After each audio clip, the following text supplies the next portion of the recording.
Hey guys, welcome to StarCraft in the Know. This is going to actually be the pilot episode, so we're looking as much feedback as possible. Hopefully you guys will be coming back from commercial. I wish I had timed that better actually, but again, feedback like that will be appreciated down the line.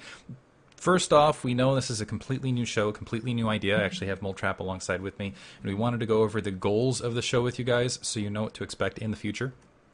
First of all, we want to deliver interviews with viewer access to prominent or valuable members of the StarCraft 2 community. Additionally, we want to showcase breaking or important news and then discuss the significance to the industry and the community itself. And then we want to provide a window into the life of basically Korea and a look behind the scenes in StarCraft 2, and that's going to be Moltrap specifically. We're going to move right into This Week in GOM. Moltrap, you're there with me. Yes, I am, Diggity. Thank you very much for the introduction, and welcome everybody to this new show. It is a bit of a work in progress, so bear with us. We're still figuring things out, but it should be fun. And yeah, this week in GOM, we're going to be basically every week we're going to be kind of going over what matches were played, which ones were the ones to watch, which ones were the ones that you don't really need to watch as much. And we haven't had too many matches this week since the Team League Finals was, of course, last week, and if you haven't seen those, you definitely should watch those. Most of those games, I think that the last game of the GSTL finals was a little bit of a anticlimax, but every other game was absolutely insane. There were like base trades, mass queens, all kinds of stuff in the GSTL finals. This week we've had, of course, the Code A finals was the first thing that we had this week on Monday, and I gotta say, we're obviously going to do a little bit of spoiling. I'm going to try not to spoil the results at least, but the Code A finals were a little bit disappointing. Diggity, did you get a chance to watch the Code A finals at all? Unfortunately, I did not. I'm the working man, so... That's all right. Yeah, they, I guess I'll just put it this way. The Code A finals, they caught the Code S finals curse that everyone talks about. It really does. You know, it really seems like GOM TV, and maybe it's because of the format, because it is such a week-to-week thing. It feels like when the players have a long time to prepare, one player ends up getting face stomped, and I don't know the reason for that. Because you look back at the history, I think it comes out of the tradition of the MSL, the OSL. Those created epic games and a lot of back and forth. And every once in a while, you'd see a stomping. In the OSL, for example, to go back a long time, Flash Stork, for example. But it would be nice to see a really epic GOM final for once. yeah, well, I think a lot of people are kind of share that opinion. I think a lot of it has to do with the way that brackets are set up. I mean, like for instance, last season, MVP and Nesty, arguably the two best players in the world, met in the round of 16. So they couldn't be in the finals, and a lot of other players that were really good got eliminated earlier on in the tournament. So you didn't end up having like the best players on opposite sides of the bracket, basically. And I think that ends up being partly why that happens, where the best players play in the round of 8 or the round of 16 instead of in the finals, just because of the way the bracket's set up. And I don't know, maybe we might be changing the format a little bit to see if that. I mean, I don't actually know if there's any plans for that, but it's something that I know is being talked about at least and discussed. So, but yeah, anyway, as for the Code A finals, it was a face stomping. It was pretty one-sided, and unfortunately, a couple of the games were not that good as a result. I guess I can't really talk about it without giving spoilers, so I'm going to have to spoil the Code A. It's been a few days, so Plug your hopefully ears, you've seen basically. Yeah. yeah, plug your ears. Hopefully you've seen the VODs by now. But yeah, Game 1 was okay, but it was short and quick. Game 2 was definitely the game to watch. That was, I think, the best game. I think it was the closest game. It was a really entertaining game, and it was the best played game. That's why I say it's the best game, because it actually had really high-level play from both the players involved. Game 3 was an exciting game, but it wasn't the best played game because Oz just made some mistakes, and he just kind of didn't play it as well. And unfortunately, by Game 4, I'm pretty sure that Oz had just given up altogether, because he just kind of threw Game 4 away. Game 4 isn't even worth watching because it was just such a throwaway game. So that's disappointing. Do you think we're going to see something out of the finalist in Code S? Curious. The Code S No, finals. just next season. Oh yeah, freaking Curious is actually a beast, man. He went 13-0 in Code A this season. He did not lose a game in Code A at all, and this was after a really hard fought Code A qualifiers as well. I mean, he took a lot for him to get into Code A, so I think he's really going to own. I think Curious is going to own in Code S. I don't think he's necessarily going to win Code S next season, but I can almost guarantee that um, he's going to get into the round of 16 or the round of 8 next season, depending on what his group is, I guess. Because again, that it all comes back to the groups. Sometimes the groups end up with the best players in one group, and so they have to eliminate each other earlier instead of later. So moving on, Code S quarterfinals. Were they worth watching, or which game did you feel like should be that's the one you can't miss this week? All right, so this is what you guys should do. So hopefully this season, actually, there's a potential for a really good Code S finals this season. But if not, if the Code S finals this season are a blowout again, what you should do is after the finals, go get some more snacks, go get another soda or another beer, whatever you prefer, and put on the VODs for MVP versus Nesty and pretend it's the finals. Because then you'll be treated to an epic finals between the two top players in the world. And I won't spoil that one, but I will say that that series was absolutely fantastic. It was definitely the highlight of the quarterfinals. Actually, it was pretty much the only series that I would recommend people go back and watch of the entire quarterfinals. Um, the other two of the other series were an hour of Marine Tank versus Marine Tank, Yay, Hellion Nerf. and yay, Hellion Nerf, and yeah, so most of the other quarterfinals were just that, a lot of Marine Tank. There was a couple interesting games. MMA actually played a game where he went just all bio against all mech of his opponent, so that was kind of interesting game. But for the most part, it wasn't as interesting as the Nesty series versus MVP. And the last series, Coca. Um, well, again, I'm gonna have to give some spoilers here, but Coca just. I mean, I for some reason I was like, oh yeah, Coca, he's been playing really well lately. I think he's gonna win. And then I looked at his stats before the match, and he actually like just doesn't beat Terrans ever. And and that's pretty much what happened in that series. He just got absolutely trounced. I mean, if you just want to watch someone who's 3 levels higher at a matchup stomping on another player, then and actually humiliating him in game one, then you can go ahead and watch that Coca series. But otherwise, MVP versus Nesty is definitely the match to watch. That's unfortunate. Moving on, what about the GOM TV Blizzard Cup? Yeah, I just wanted to mention that because it was just released, the information about this recently, and this is actually going to be such a cool tournament. I'm really looking forward to seeing what happens with it. It's basically GOM TV is saying, all right, we're going to take all the champions from the whole year and pit all the champions together in one giant champion of champions tournament. And so, the top 3 GSL points are going to be in there. The winner of IPL 3, the winner of DreamHack, the winner of the MLG Providence Grand Finals, et cetera, et cetera. All the winners of everything are going to be playing against each other in this big tournament in December. And so that's going to be pretty cool. So far, MVP, Nesty, and Stefano are the only lock-ins for that. The BlizzCon still has to be played. The third spot in the rankings is actually still up in the air. MVP and Nesty have a lock on the first two, but depending on how MMA does this season, depending on how Polt and Marine King do next season, that third spot could go to anyone. So that's kind of exciting too. Okay, so that's GOM TV in review. If you guys want to go ahead and check out those games, those are the games that are going to be highlighted for this week. We're going to go ahead and move on and bring Destiny in, add him to the conference. Hopefully he will get dragged, and we're actually 5 minutes early, so hopefully he's actually prepared. But anyway, yeah, and hopefully we'll have a better PowerPoint file for you in the future. This is actually something we thought up Sunday and we're shooting through. But we've actually got Destiny now on the line. Destiny, thank you for joining us. I'm actually really glad we got you in as the first interview.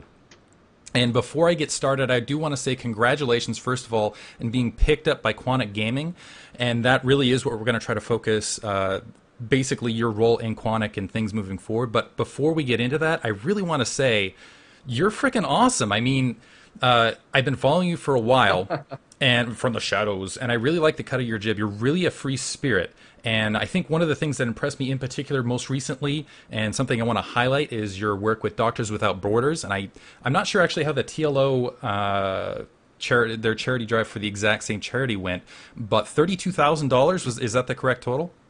Yeah, pretty much. So it was like 32 and change. Yeah. Geez, that, as far as I know, is the most successful charity drive out of the StarCraft 2 community that I've heard of. And just to focus on that a little bit, you started that with Sheth. What gave that? What made you think, okay, let's go ahead and do this charity drive?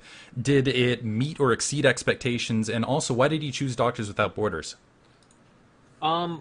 I originally had always wanted to do some kind of charity stream, and Sheth just happened to message me, and he wanted to do another one too. Sheth had already done one previously. I think he might have did it with TLO, or maybe he just did one on his own.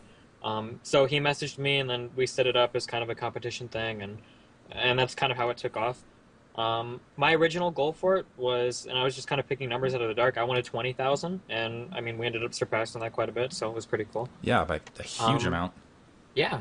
We chose Doctors Without Borders just because it seemed like a really good, like it wouldn't make anybody angry kind of organization. Like it's a secular organization, so they don't have any religious affiliation. So if anybody didn't like that, or there wasn't, and they just provide medical supplies to like a whole bunch of different countries. Usually they kind of specialize in countries that are kind of like stricken with like disasters or like war, a lot of conflict and violence and stuff like that. Yeah, they definitely feel like the Navy SEALs of doctors, where they're diving in behind enemy lines, getting shot at and whatnot to deliver medical supplies. Specifically, when you have groups of people that are, I love that charity just because you do have guys that are, they're risking their lives to provide medical treatment. So I think it's amazing that you raise money for that. Yeah, definitely. Actually, are you able to show pictures on your stream, or is it just? Yeah, I could pull something up for you.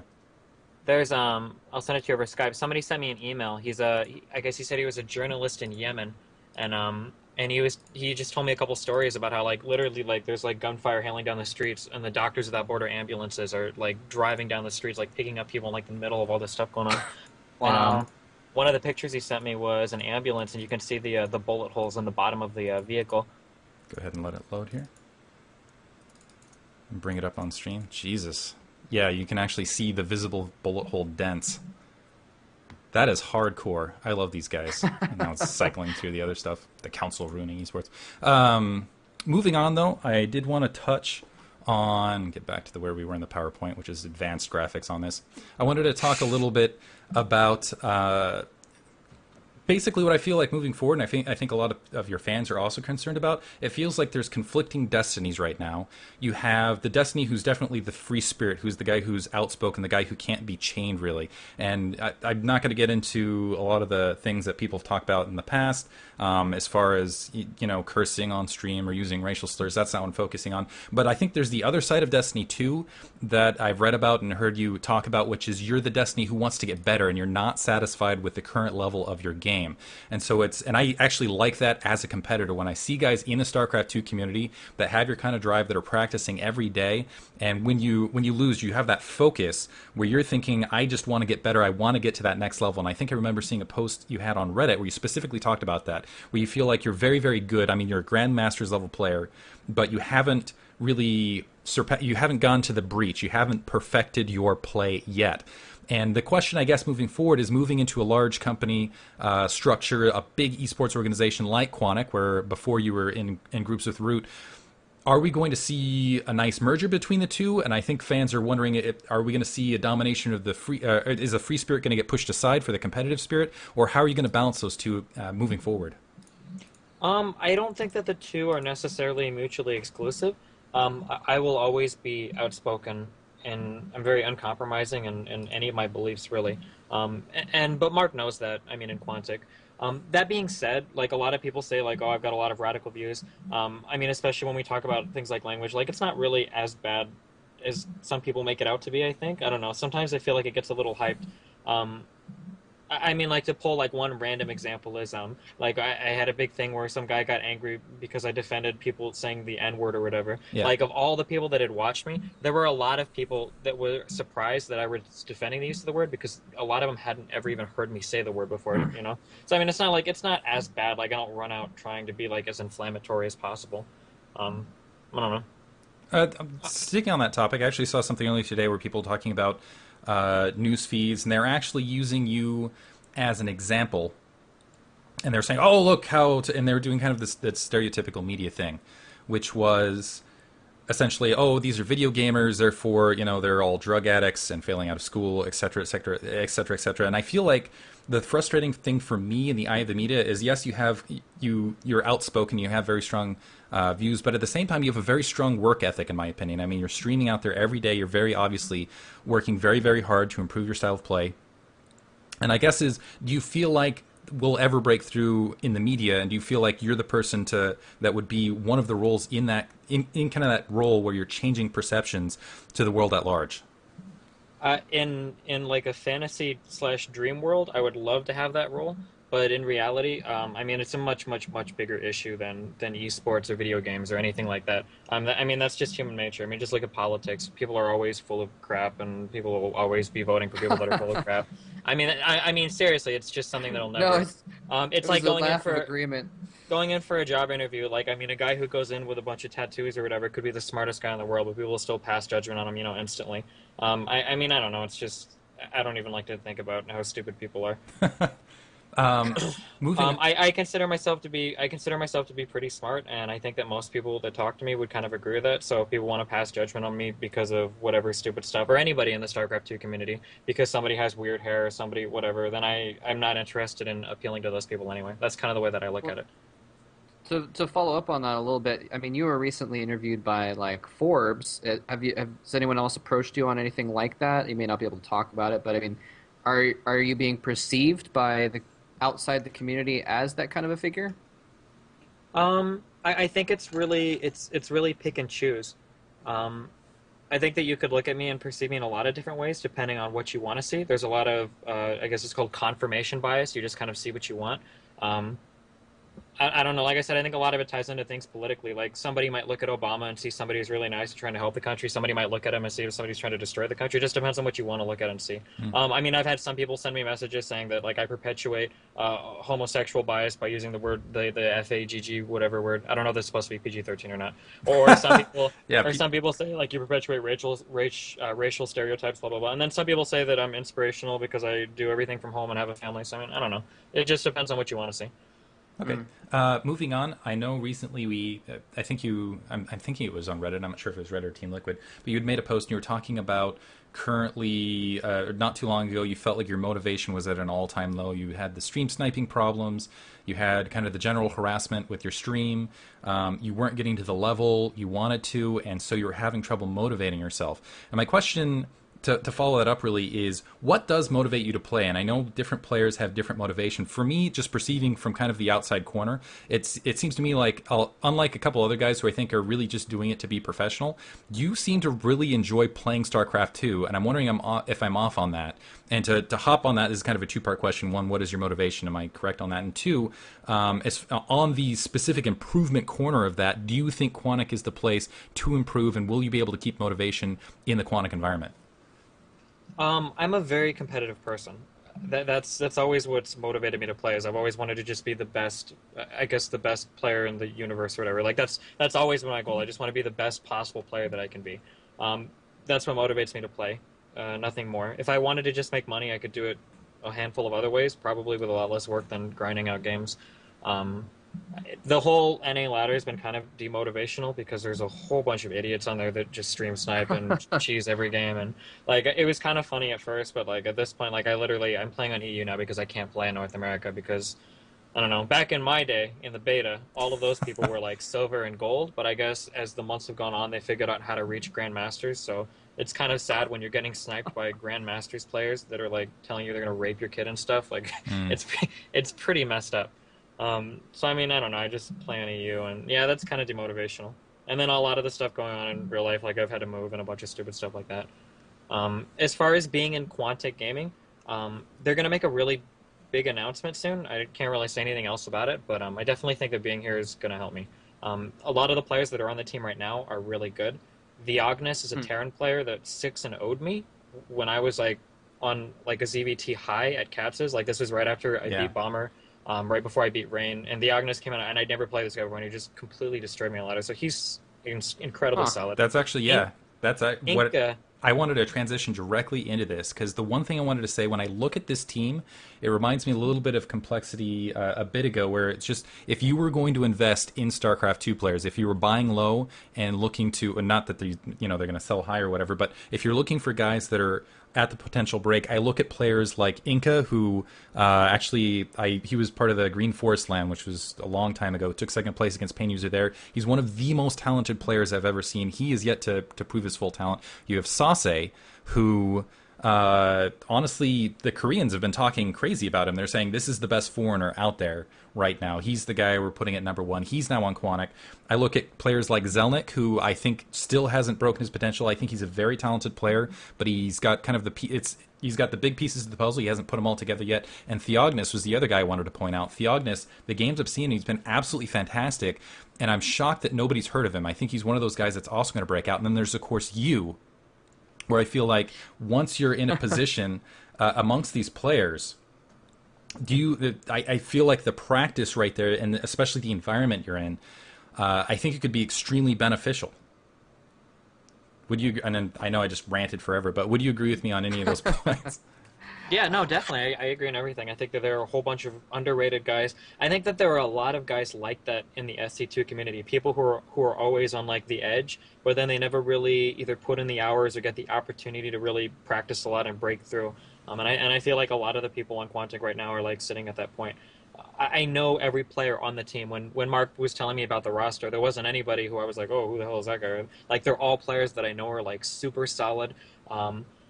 Are just really good. They're just like barely there, but nobody kind of knows about them. Like kind of like Minigun-esque, like where everybody kind of knows Minigun is really good, but nobody really knows how good Minigun is. Like he's a really sick player, but he's really underrated. So, I don't know. Hopefully that once we all start practicing, especially after this MLG, when things start to fall into order and we all start practicing a lot, hopefully we all improve a lot. Okay. Have you practiced with any of them thus far? Do you know any of your teammates before joining their team? I'd played a few customs with Inca before, and like I said, I'd known the Agnes because he destroyed me in customs a long time ago. And Zelnik, I kind of ran into on and off on the ladder. I didn't ask him our history because he's a Zerg player, and so I probably BM'd him a lot because I usually lose ZBCs on the ladder a long time ago. So I mean, I don't know. Yeah.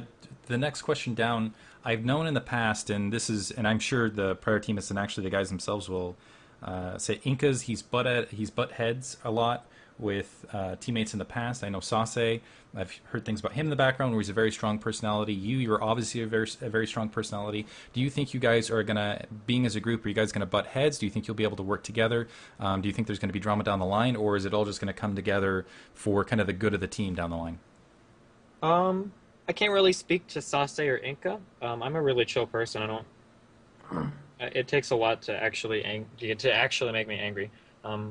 In terms of Inca, I mean, I talked to Inca a little bit about it. He just said he gets really mad when he loses, and I think he might have BM'd a couple people because of that frustration with losing. But I don't think anybody has any like serious. I don't know anything about Sase's anger management or anything.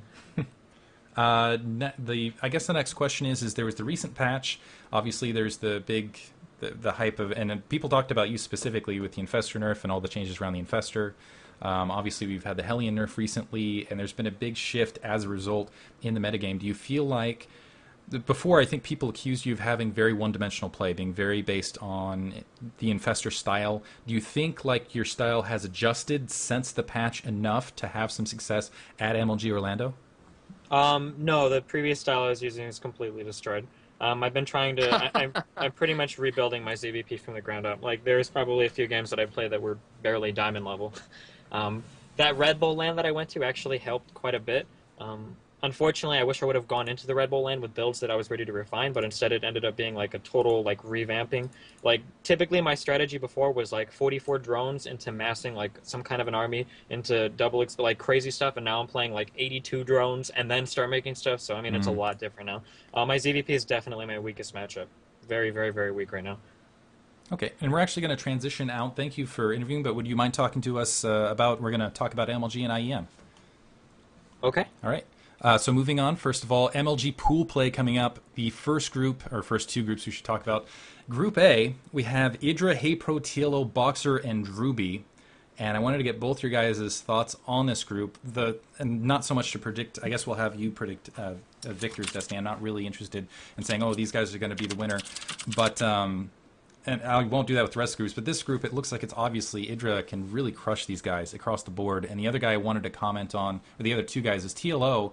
It feels like his very creative style has been really punishing him lately. It feels like he had a lot of success a bit ago because he was willing to try anything, but it seems like at least at events like MLG, he's his own worst enemy at times. He'll be very creative at the early stages. He'll hit a stage where he goes against a player who knows he's a more creative, risky player, and then he'll go for a build that basically shoots himself in the foot.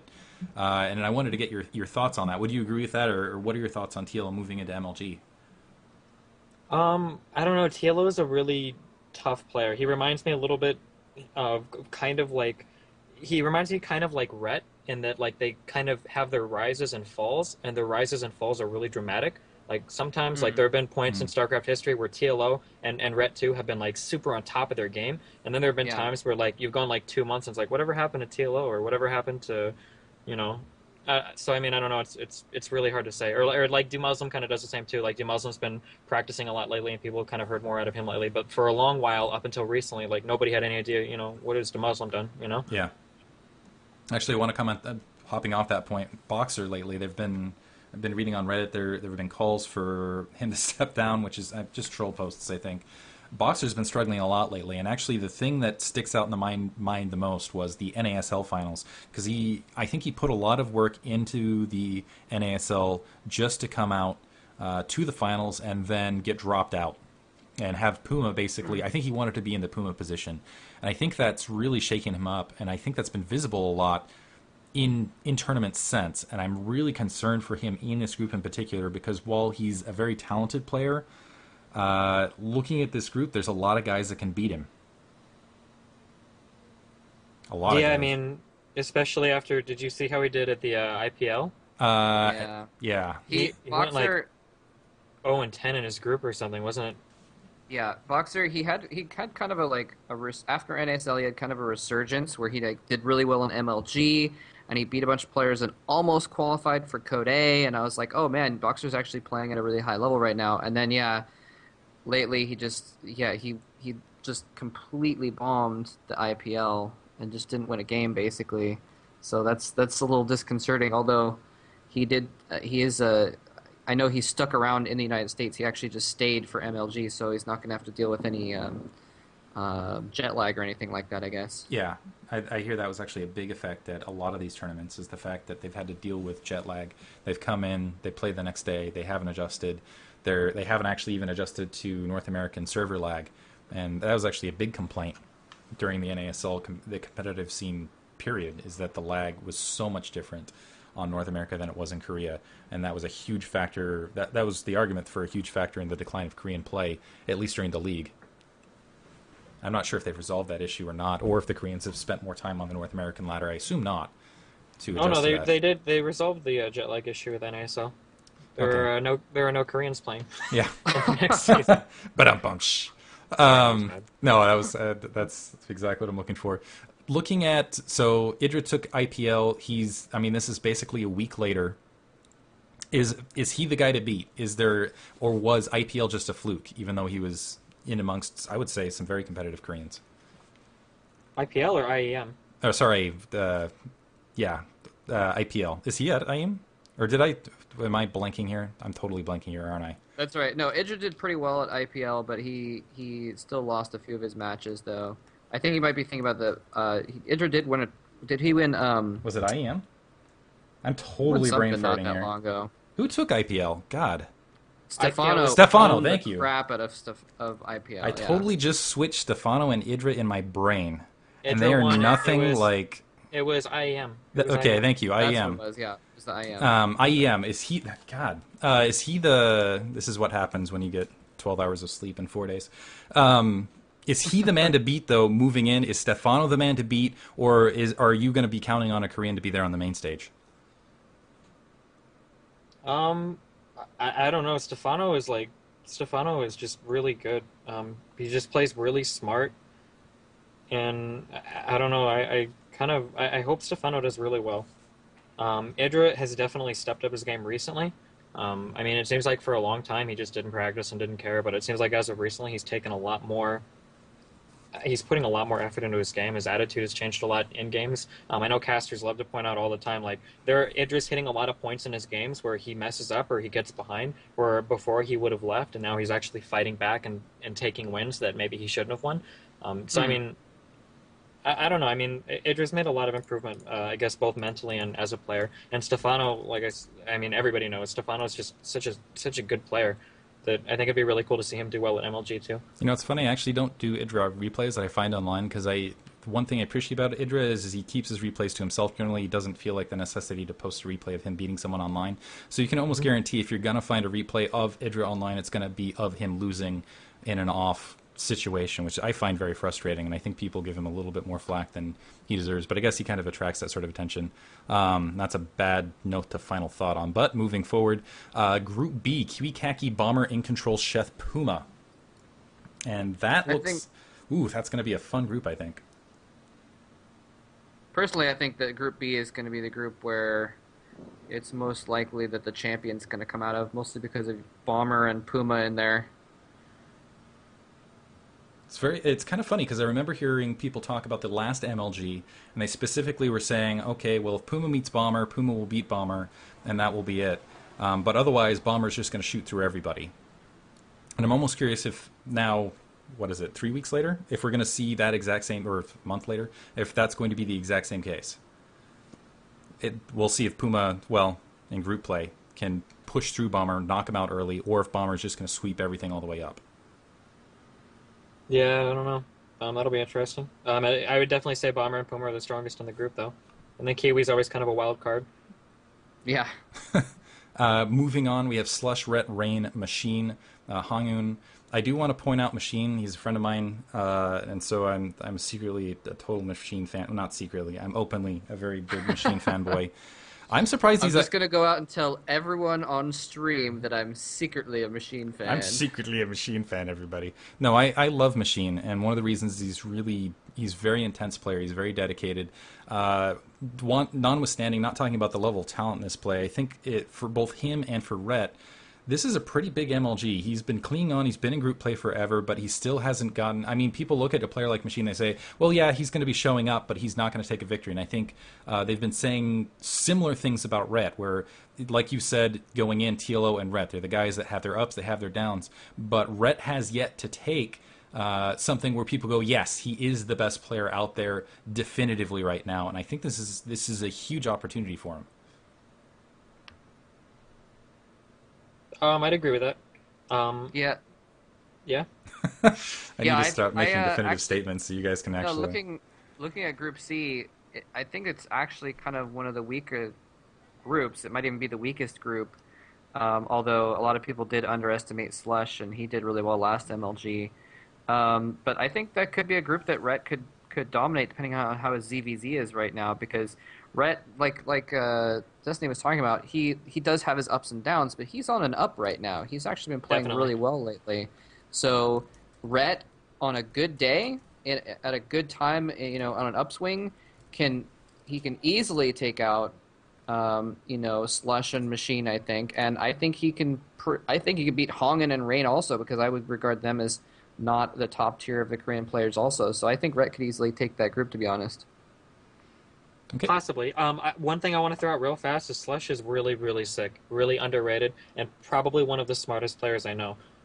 Katz is really good when it comes to judging people in terms of just like how well they'll play. Katz actually told me 2.5 or 3 months ago. It was a long time ago when Katz was like, "Have you ever played Stefano before?" And nobody knew who Stefano was that long ago. And I was like, "Yeah, I think I've ran into him a couple times." And Katz was like, "He is so sick. Like he's going to be like one of the best players. Like I've just played this guy and he's gotten so much better." And Katz said that like 2.5 months ago. It was a long time ago. And I'm not entirely sure, but I'm willing to bet that Katz was probably one of the driving forces on complexity that was trying to get Stefano to switch. Katz also picked up Trimaster, like he saw that Trimaster had improved a lot, and I mean I really value Katz's decision making when it comes to stuff like that. And Katz has told me that Slush is one of the only people that he would ever talk strategy with. I don't know, I think Slush came out of nowhere a few MLGs ago too. I mean, like nobody really knew who he was, and he finished like 6th. So I mean, I don't know. I always like to look out for Slush.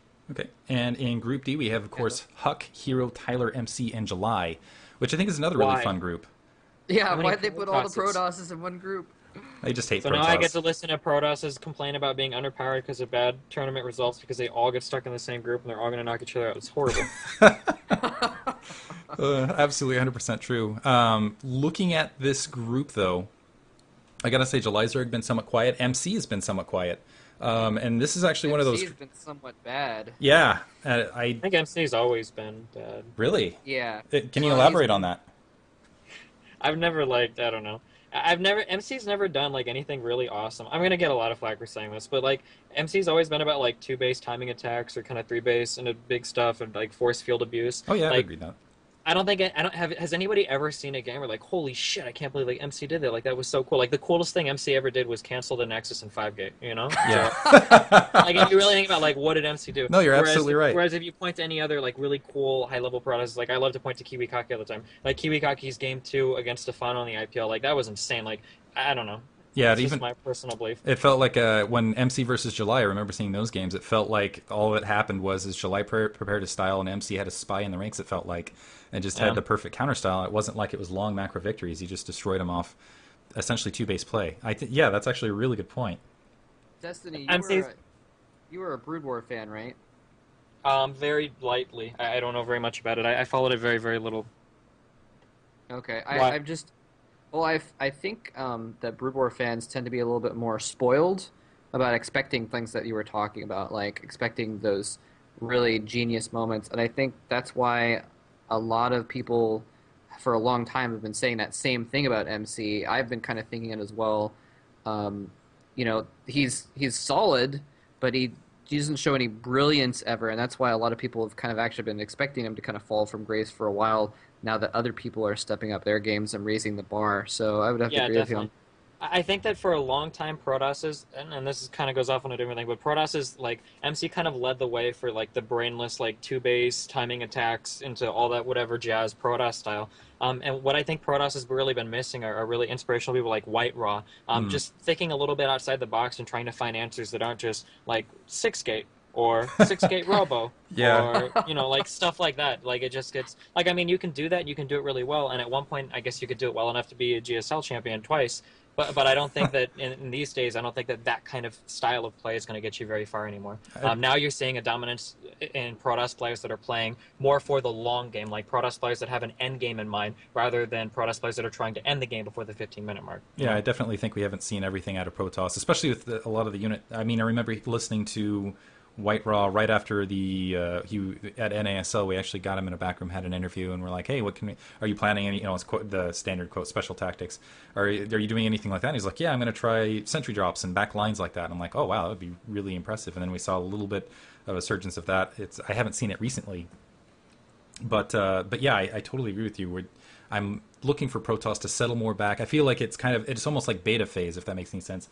In the beta, you had the small maps right at the beginning, and it was nothing but rushes on rushes on rushes, and now we're starting to see a little bit of settling down, where it's like, okay, now we need to get back to, and especially after I think the big shift there has been that the 4-gate nerf, that's really forced Protoss to think more about having a long-term game. Yeah, we're starting to see a little bit more of that. I mean, just recently, I don't remember which match it was, but in the GSL, we saw a map where both players went for immortal drops, and you actually had players putting stalkers in their warp prism so that they could use the stalkers to kill off the enemy warp prism, which had immortals in it, and then they were dropping out the immortals to kill the stalkers, and, you know, a lot of more intricate play going on. Anyway, moving on in the open bracket, we have a lot of unanswered questions. First of all, of course, we have Stefano. And speaking of Stefano, holy crap, he was amazing at IPL.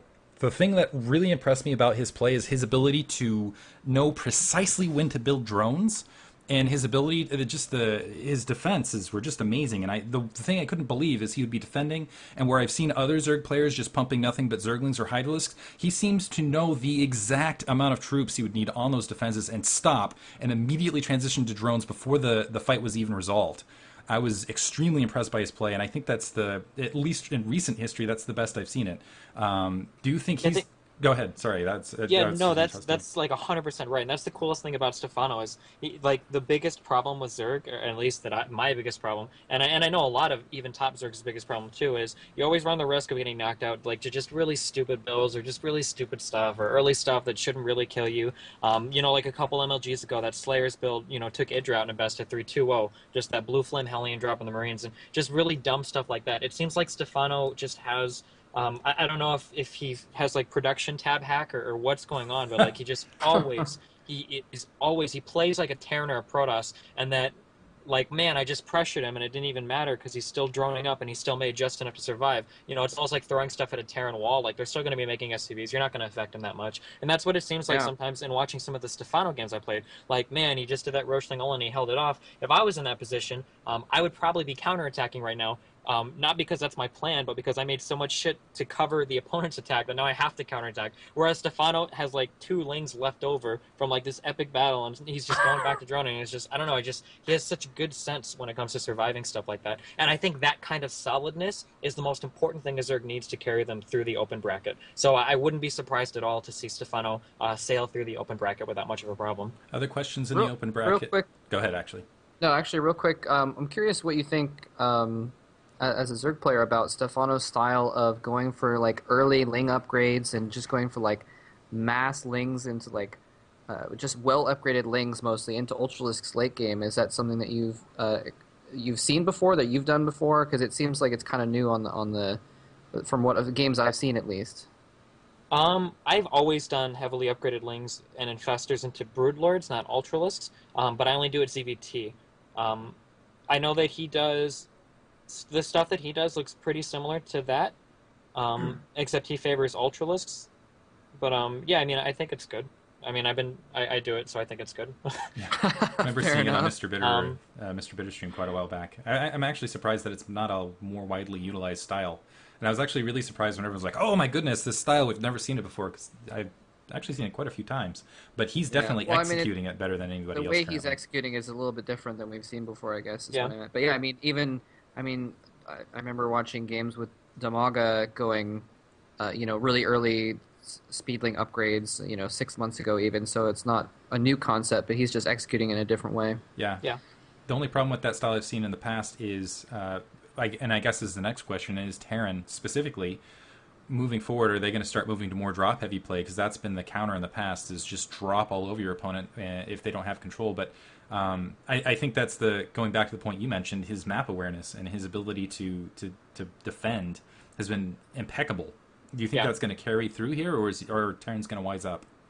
No, actually, drop heavy play is really nice when you play that upgraded Ling Infestor style, because if you have good map awareness, which Stefano always does, and you've got your Overlord spread, what it turns into is the Terran wasting units and units and units. Like when the Terran has tried 5 failed drops, like it doesn't seem like, in Zerg players, I always say like, oh, he's just 400 minerals, what an asshole. But if you've wasted 4 drops, 4 times 8, that's 32 Marines that you're missing out of your army now. And what did you lose them for? 32 Marines and 4 medevacs, for nothing, hopefully, if the Zerg defended well. So that really heavy drop style can be incredibly advantageous against a Zerg that defends poorly. But if the Zerg defends well, then you're going to find yourself in big battles short a lot of units. Go ahead, actually, Moltrap. I keep interrupting. Sorry, what? No, that's okay. Just it's Skype. There's a little bit of lag. It's no problem. Just to piggyback on that, it's interesting because those games where you see that happening, it always looks like the Terran is winning because you're like, oh my god, he's harassing so much. Like every time the Zerg turns his back, he's getting dropped again, and it looks like the Zerg is, feeling pressured. But like he was saying, is especially if you have upgraded Zerglings sitting underneath those drops, they don't do very much. then it actually ends up hurting the Terran. So it's kind of interesting Yeah, how and a that lot of works. people, I see a lot of people in my stream chat, like I'll play a game and that'll go on, and people are like, oh my god, like so much harass, blah, blah, blah. And then I'll finally do the big fight, and people are like, wow, how did he steamroll him? Great comeback, Destiny. And it's like, well, it wasn't really a comeback at all. The guy wasted half his army trying to drop me, you know? Yeah, yeah. Yeah. Moving on, looking at the other people in the bracket, I think Sase, everybody, I mean, he's been big chatter this past month, and so it'll be an opportunity for him to establish himself. You have Marine King, who's always an absolute threat. White Raw, who's always so solid and consistent. That's the one thing is I love about White Raw is even though he has very variable play, he always executes it consistently. His execution's fantastic. You have poor Polt, who even though he took a championship, people still don't really talk about him at all. You have the STC in there. You have the Muslim again, who's been playing very well in the European scene and alive. And really, I could see one of these guys sneaking out and really giving someone a run for the money. And These are go ahead. Yeah, these are all the players that I thought were the kind of players that could not present company except of course that could not only get out of the open bracket but could really have a major impact on the tournament. I've actually lived with Sase for a month or two now, and I've been looking over his shoulder as he plays, and he is actually really, really, really good. And he ladders a lot on Korea. He's high grandmasters on Korea, so like he's especially going to be suited for open bracket play because he's going to he's used to just playing a different player every single game and dominating them over and over again. So, and of course the rest of them, the STC, is kind of a. I'm not sure. Like I kind of threw him in there. I haven't seen him do too much yet, but a lot of people say he's really good, and he's been doing well in WCG. Alive, of course, is a pretty solid Korean player as well. And DeMuslim, he's another player. He's kind of like Sase in a way that he's really stepped up his game lately and has been winning a lot of games like in NASL and stuff. And so I don't know. Any of these guys could really shake things up, but of course, not too many people can come out of the open bracket, so they're going to run into each other at some point too, and that's going to make for some exciting games. So do you have any thoughts, obviously outside of Stefano, from the MLG Open Bracket Destiny? I don't know. The STC kind of got manhandled by Lucky. That was kind of sad to watch. I remember that in the IPL. Oh, yeah. I didn't see that game, but I heard about it. He got 3-0 just really kind of dumbly. I don't know. It was pretty sad. I'm happy to see Lucky doing well. I actually followed him. I stuck around him with Brood War, and I'm not shocked to see him doing well in StarCraft 2. I am shocked that I didn't think he would do as well as he did in IPL. And I was very impressed by that. But moving on, IEM New York City. We're going to have the groups up. You've got, and I'm just going to speed through these because it's really weird, and we're going to talk actually about this point in transition. IEM going the same weekend as MLG, I think that's a travesty, and hopefully that is not a trend. We have Show Killer, Atero Sangho in Group A. Group B, Straylock, Strife Crow, Gator DRG, that's Don Regu, Mana TT1 Pokebunny, top, and then of course Elfie, Axlab, Edge, and Fruit Dealer in Group D. I guess the initial question I want to ask is, was this just bad planning, or is this the start of the league starting to compete against one another? And I really hope that's not a trend. I don't know. I mean, competition is good, but not when we have this few leagues. It's pretty bad planning, too. And I don't know how IEM expects to compete with MLG unless MLG has a lot of problems, so... Yeah. Yeah, that's what I was thinking about, is it's like... if this was taking place in a void, IEM would be a pretty popular tournament. There's some really good players there. There's a lot of European players that have been doing well in Europe that we haven't seen become super popular worldwide just yet. So outside of in a different situation, I think IEM would be a really big tournament. But it's going on at the same time as MLG, which has 2 or 3 times as many big name players. So many more, top Korean players and that kind of thing, and it's just kind of almost sad. It's like, poor IM has to be like in the shadow of MLG this weekend, because there's some good players in there, but yeah, I feel like Don Regu's just going to dominate the tournament, and that'll be kind of the main story. Yeah, looking over that list, I can't see anyone beating Don Regu out of this. Maybe Fruit Dealer has resurgence and takes a game off him. But no, I'm just saying one game, maybe. But otherwise, I can't see Don Regu losing. How is Xiao been doing lately, or Show? Show last time I checked was not doing all that great. I really like Show's play, but he's been slumping a little bit lately. From I haven't checked him in the past two I weeks.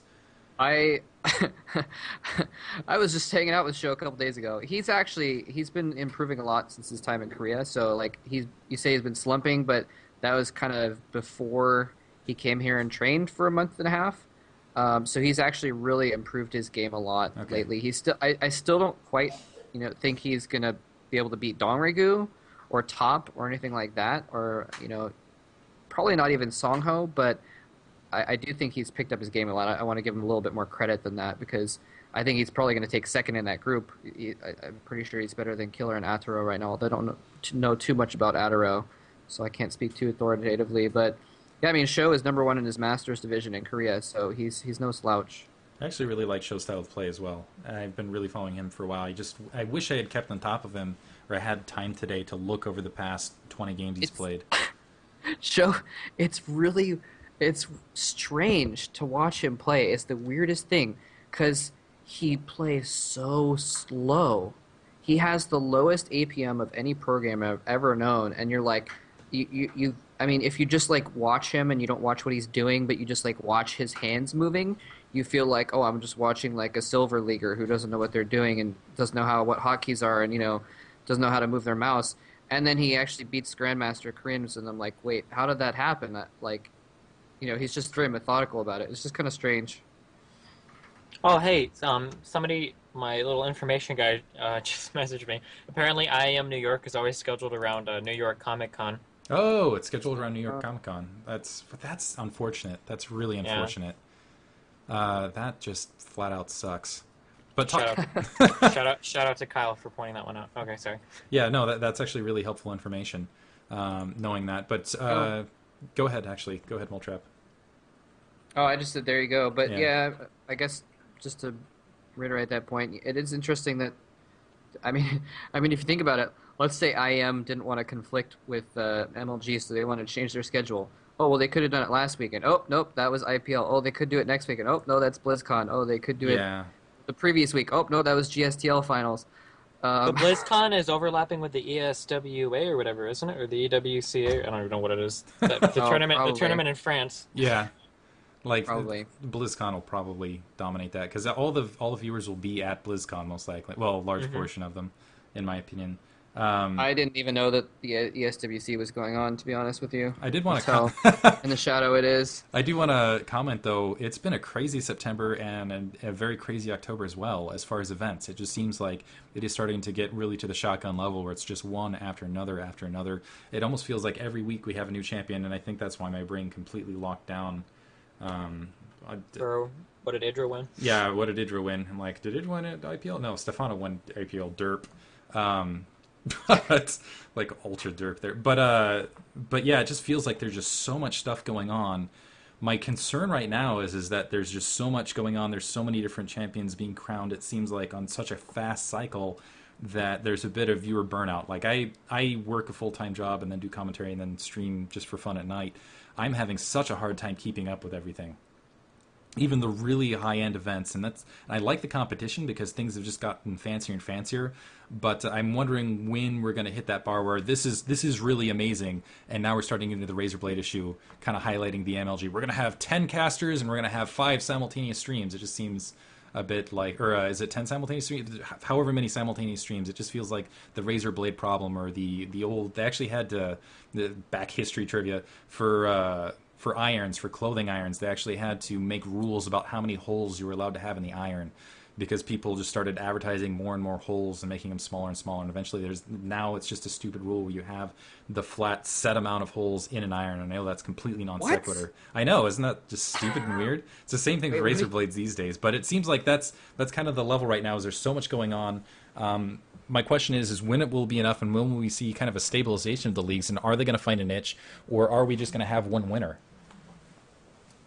Well, I think it's a two-sided thing. On one side, I think it's really good that there's so many events going on. One complaint that I had like a year ago was there was like the best players in the world would be like playing for like $500 prize pool tournaments. You would get like Yeah. literally the Yeah. best players in the world, and like every time there was like, oh my god, like $1,000 prize pool tournament, like the competition, like if you weren't like practicing like 35 hours a day, like you're not even gonna have a whisper's chance of ever making it to those tournaments. But now you've got like the weekly $500 Playham tournament with a whole bunch of people signing up that are not necessarily the greatest. I mean, I think it's cool that there's a lot more money going into the thing now, going into the whole scene now. I mean, it's more to follow, but Yeah. I think it's cool. Do you think we're starting to get to the point where? Because my concern right now is just so many leagues competing with one another. It feels like sponsors can step in and they can really get the lowest bidder, where they can say, okay, appeal to me, and you'll see a lot of undercutting between the different leagues saying, oh, okay, we'll take you for $200, we'll take you for 20, we'll do it for free, so on and so forth. I I'm a big believer in capitalism personally, and I think the competition can only help the leagues. Well, not necessarily only help. I mean, it could do damage at some point. But I mean, could you imagine if IPL or Home Story Cup didn't exist? Yeah. Or I hate to use Home Story Cup, but IPL. Those are the two that came up when NASL was kind of doing horrible. Like, can you imagine what the next season of NASL was going to look like if they didn't have the IPL people to show them up, or all the other tourneys that came up to show them up, or even MLG, showing NASL up? Yeah, no, definitely. Nobody would have anything to compare it to. Like, Yeah. the old adage or the old excuse of, well, it's their first time hosting a tournament, blah blah blah. But it's like with all these other tourneys coming out, it's like, well, no, wait, these tournaments can be really cool. Well, and that's really the core of it too, is the capitalism aspect. I mean, it's not, there's no problem with having more tournaments and some of them being for less money, because as long as the money's there, it doesn't matter, and that money will only go away when advertisers and sponsors stop feeling like they're getting exposure from it, and then it would simmer back down. But at this point, we're actually seeing a lot more money getting put into StarCraft, which means there's going to be even more stuff. I mean, lots of players picking up individual sponsorships, more teams getting sponsorships, and we're starting to get more, like, it used to be that you had to be a gaming company to sponsor, but now we've got Stride Yeah. Gum, sponsoring people, and Pepsi sponsoring the GSL, and you're starting to get more of that stuff. So I have to admit, I don't think it's I want to see that so. Budweiser. Like Budweiser with football. What? Budweiser always sponsors football and always will. They're always that locked advertiser that there's always going to be during the Super Bowl a Budweiser commercial, and I'm hoping that we'll eventually see that for StarCraft 2. And I think honestly, this is a really good time for sponsors to get in, because it's honestly, this is the Wild West. This is a new frontier, and Yeah. I think it is starting to get established. It is pushing down the line. It's crazy out there. It's interesting because StarCraft is such a new industry, advertising is actually pretty cheap too, I think. Like, I don't know the details of anyone's advertising deals or anything like that, but I feel like sponsors are able to get a lot of views for not that much money. If you think about how much a TV ad costs compared to how much sponsoring a $500 tournament costs, and the equivalent viewer count that you're getting on your logos and your advertisements.